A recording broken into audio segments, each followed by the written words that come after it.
পদ্ধতি এই মুহূর্তে কোনো উপযুক্ত পদ্ধতি নয়। একটি ইসলামিক দল বলতেছে যে পিআর পদ্ধতি এবং সংস্কার প্রস্তাব বাস্তবায়ন করতে সরকারকে বাধ্য করা হবে। দেখুন, এটা বাধ্যতার তো কিছু নেই। আমি এই প্রসঙ্গে বলবো যে জনগণ এটার জন্য প্রস্তুত কিনা। আমরাও তো রাজনীতি করি এবং অনেকবার বাংলাদেশ জাতীয়তাবাদী দল রাষ্ট্র পরিচালনা করি। এদেশের মানুষ পিআর কি, অধিকাংশ মানুষ তারা জানে না, এবং এটা কি সিস্টেমে হবে না হবে, এটার অন্যান্য কি বিষয় সেটা তারা জানে না। অন্য যারা বলছেন তাদের উদ্দেশ্য কি আছে জানি না, কিছু হয়তো আমরা উপলব্ধি করি, সেটা আমি বলতে চাই না।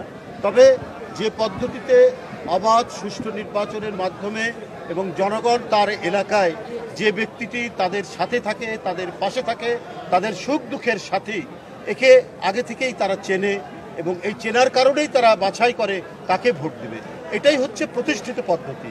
এর বাইরে গেলে জনগণ বিভ্রান্ত হবে।